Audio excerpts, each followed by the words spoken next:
Assalamualaikum warahmatullahi wabarakatuh. Perkenalkan, nama saya Abi Saran Alwafi. Saya dari kelas 07 TPLP 028. Di sini saya akan mempresentasikan tentang arsitektur dan organisasi komputer.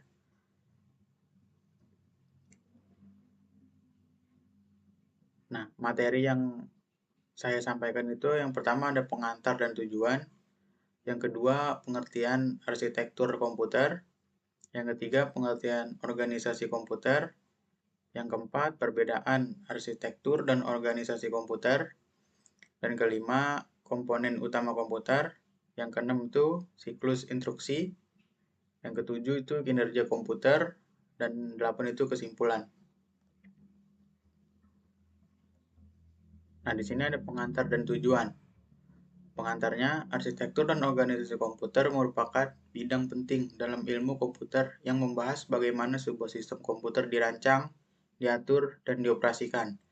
Melalui mata kuliah ini, kita mempelajari struktur internal komputer, mulai dari cara kerja prosesor, memori, hingga aliran data di dalam sistem.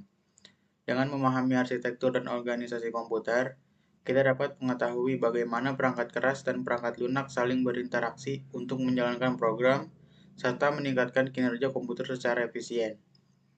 Dan juga ada tujuannya. Tujuan di sini adalah tujuan utama mempelajari arsitektur dan organisasi komputer adalah agar mampu memahami prinsip kerja komputer dari sisi logika dan fisik.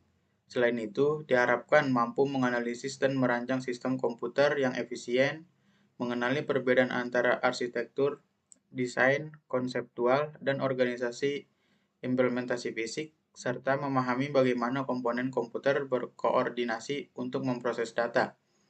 Pengetahuan ini juga menjadi dasar penting untuk pengembangan perangkat keras, sistem operasi, dan aplikasi di masa depan.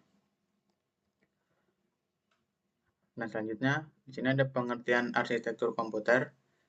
Arsitektur komputer adalah rancangan konseptual dan struktur logis dari sistem komputer yang terlihat oleh programmer, mencakup set instruksi, cara pengalamatan memori, format data, serta mekanisme input dan output. Arsitektur komputer merupakan bagian dari sistem yang berhubungan dengan desain logis dan cara sistem bekerja dari sudut pandang pengguna atau programmer. Arsitektur menjelaskan apa yang dilakukan komputer, bukan bagaimana ia melakukannya. Misalnya, arsitektur menentukan jenis instruksi yang bisa dijalankan prosesor, bagaimana data disimpan di memori, serta bagaimana perangkat input dan output berinteraksi dengan CPU. Dengan kata lain, arsitektur komputer adalah perencanaan fungsi, struktur, dan kemampuan sistem komputer agar dapat menjalankan perintah dari perangkat lunak secara efektif. Pengertian organisasi komputer. Organisasi komputer adalah cara kerja nyata dan implementasi fisik arsitektur komputer, mencakup hubungan antar komponen seperti CPU, memori, sistem bus, serta mekanisme pengendalian dari sinyal elektronik. Organisasi komputer membahas bagaimana komponen-komponen komputer benar-benar bekerja dan saling berinteraksi untuk menjalankan instruksi yang telah dirancang dalam arsitektur. Jika arsitektur menjelaskan apa yang harus dilakukan sistem, maka organisasi komputer menjelaskan bagaimana cara sistem melakukannya. Di dalamnya mencakup hal-hal seperti cara kerja unit kontrol, perpindahan data melalui bus, cara CPU mengambil dan mengeksekusi instruksi, hingga cara memori dan perangkat input-output terhubung. Dengan memahami organisasi komputer, kita dapat mengetahui proses internal komputer secara fisik termasuk efisiensi, kecepatan, dan koordinasi antar komponen. Nah, di sini ada perbedaan arsitektur dan organisasi komputer. Yang pertama itu di aspek fokus. Arsitektur komputer itu desain logis sistem, sedangkan organisasi komputer itu implementasi fisik sistem. Aspek dikenalkan oleh arsitektur komputer itu dikenalkan oleh programmer, dan organisasi itu dikenalkan oleh teknisi atau engineer. Arsitektur komputer berfokus pada rancangan logis dari sistem. Hal-hal yang terlihat oleh programmer seperti set instruksi, cara pengelamatan memori, dan format data. Ia menjawab pertanyaan apa yang dilakukan sistem komputer. Sedangkan organisasi komputer membahas implementasi fisik dari rancangan tersebut, seperti bagaimana sinyal kontrol dikirim, bagaimana data berpindah melalui bus, dan bagaimana komponen seperti ALU dan register bekerja. Ia menjawab pertanyaan bagaimana sistem melakukannya. Keduanya saling berkaitan. Arsitektur adalah rencana atau konsep, sedangkan organisasi adalah pelaksanaannya di dunia nyata.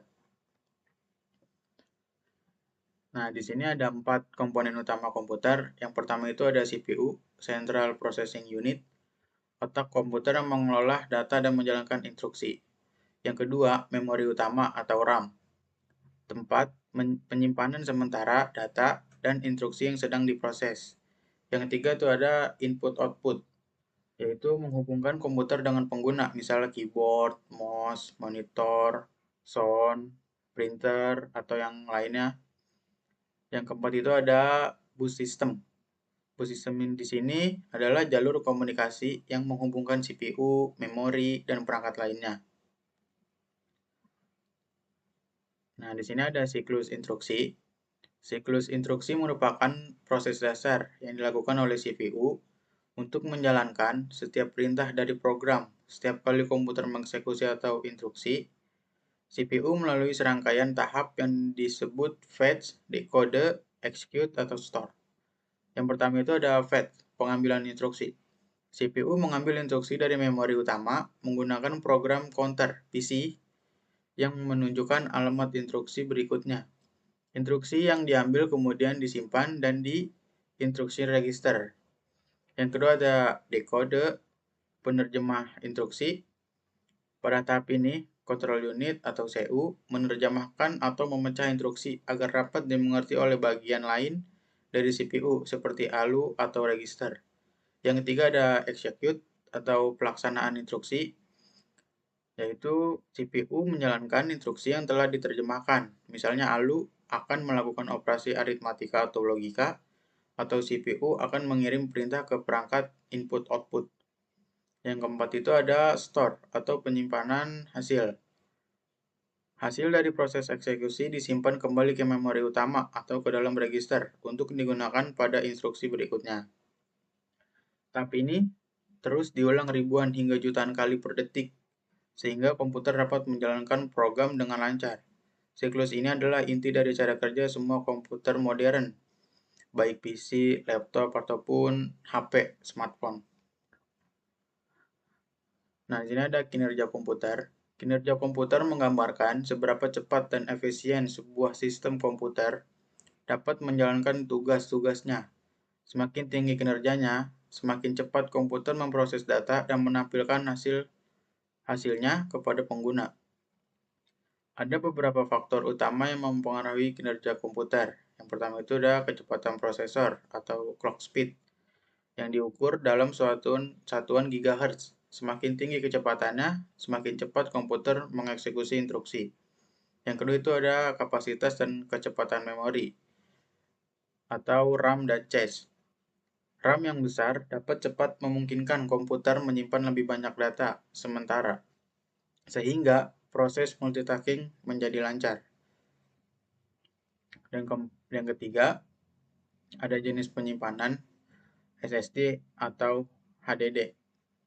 SSD memiliki kecepatan baca atau tulis yang jauh lebih tinggi dibandingkan HDD, sehingga mempercepat waktu booting dan pemrosesan file.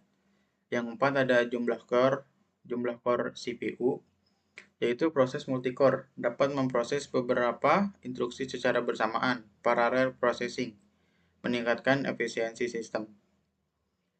Yang kelima ada sistem bus dan arsitektur internal, yaitu semakin banyak pengaturan jalur data antar komponen, semakin cepat aliran data di dalam komputer.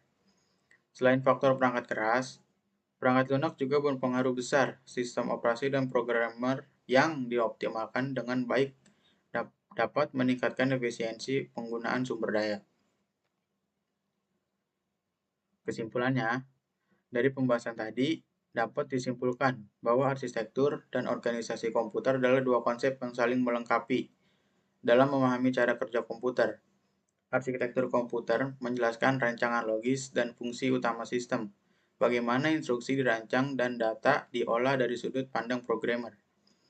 Sementara itu, organisasi komputer menjelaskan implementasi fisiknya, yaitu bagaimana komponen seperti CPU, memori, dan sistem bus benar-benar bekerja untuk menjalankan instruksi tersebut. Kinerja komputer yang baik tidak hanya bergantung pada desain logisnya, tetapi juga pada seberapa efisiensi organisasi perangkat kerasnya. Dengan memahami keduanya, kita dapat merancang sistem komputer yang lebih baik, cepat, efisien, dan sesuai kebutuhan perkembangan teknologi modern. Terima kasih. Itu saja yang saya dapat sampaikan. Jika ada kekurangan atau salah-salah kata, mohon dimaafkan.